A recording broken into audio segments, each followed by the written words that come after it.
Успях ли да си съсипя Пандората с този хак за почистване на сребро? Хайде да видим. Ползвала съм метода и работи безотказно, но както знаете, ако имате Пандора, те са малко по-специфични и не бива да влизате в басейни с тях. От магазина казват, че задължително трябва да се почистват лично при тях. Аз реших да пробвам. На дъното на съд сложих фолио с лъскавата част нагоре и сода бикарбонат. Следващото, което трябва да направим, е да добавим вряща вода. По този начин сребърните накити, прибори, каквито и да имате сребърни предмети, се оставят за 20 на минути. Може да видите, че водата веднага промени цвета си и стана леко жълтеникава. Предполагам, че това може да бъде и от химичната реакция. Остава само да измия гривната с мека гъба и бебешко веро за почистване на съдове.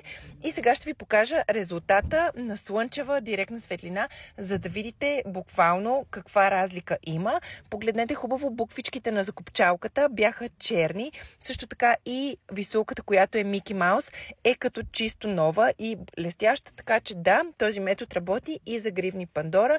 Безопасно, дори сложих, както виждате, елементи, които не са изцяло сребърни и нищо не се повреди.